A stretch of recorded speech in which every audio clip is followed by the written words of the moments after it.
New Jersey Senator Robert Menendez is also a very busy man. He's got hearings to go to, so thanks for joining us. Let's talk first about what we just heard from Admiral Mullen and Bob Gates. Admiral Mullen giving, as Chuck very smartly pointed out, a real lecture to the troops, to the military men and women, that there is not only the military code of honor, but there's also judgment involved from the top commanders all the way down. Absolutely, Andrea, and I think one of the terms he used that we need, meaning the military, to be a neutral instrument, meaning that the direction of a civilian government is, essential in a democracy, and that the military responds to that civilian government. You can make your case to the commander-in-chief in private, but you carry out his orders in public, and you're certainly not in the midst of criticizing the very essence of what breaks down a command and control structure, so that a private thinks that it's equally all right for him to criticize his general.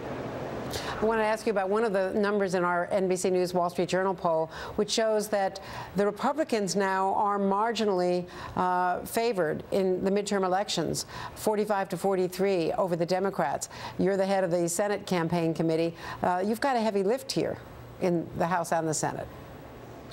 Well, look, there's a lot of people in our country who are unemployed. People have lost their homes, but we just simply have to work in these elections to remind people who drove the car into the ditch and who's trying to get it out. And clearly, we had an economic policy and a freewheeling lack of regulatory oversight over the 8 years that preceded President Obama. He inherited financial institutions that were on the verge of collapse, an economy that was flatlined, that he tried to jumpstart, 750,000 jobs being lost in the first 3 months each month when he took office. Now jobs being created, GDP growth being created. So we need to create an election of contrast and remind an unhappy electorate in general about their circumstances, who put us in these circumstances, and who is moving us to a better future.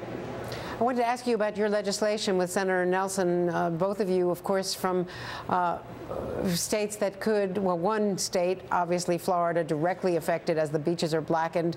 New Jersey and other parts of the country could conceivably be affected by the oil, but the whole country is now facing this dilemma of what to do about the gushing oil well and the repeated failures to cap it. You're looking at the regulation, and you've got legislation that would definitively make it impossible for there to be this revolving door, for this cozy relationship, for people literally to be in bed with the regulators in the oil industry.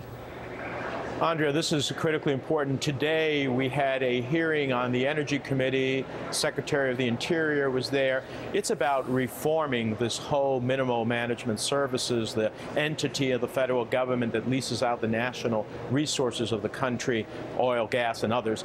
And you can't have a government entity that, in essence, is in bed with the very oil and gas industry that it's supposed to supervise. You can't have inspectors who are allowing the industry to fill out the inspection reports. You can't have a government entity that is supposed to be providing the wherewithal to ensure that we have the safest exploration of oil and gas, and let that decision be made by the industry itself. You can't have a revolving door where the very people who are supposed to be the cop on the beat ended up getting employed by the industry in a revolving door process that hires them afterwards, knowing that while you're inspecting them, you're going to move to that job. That and so much more is fundamentally wrong, and Senator Nelson and I have legislation that ends all of that, sets tough penalties for the violation of any of those actions, and begins a new day of integrity at Mineral Management Services. And do you think you've got support for it? How quickly can you get this through? Today we listened to a series of members on the committee, Republicans and Democrats alike, who came together, some of them with different views as to how we clean up this act, but all of them agreeing that, in fact, this entity has to be cleaned up, it has to have integrity restored, and there has to be major reform. So I think we're going to get many elements of our legislation in the final bill that is moving with both Senator Bingaman, Senator Murkowski, and others, because we heard from Republicans and Democrats alike that enough is enough. And I think it will move quickly, because you got to have an agency before you allow any more leases to take place, if you're going to permit any type of drilling to take place, that you can be assured has the right, is the cop on the beat versus asleep at the switch. Thanks so much, Senator Menendez, Bob Menendez from New Jersey.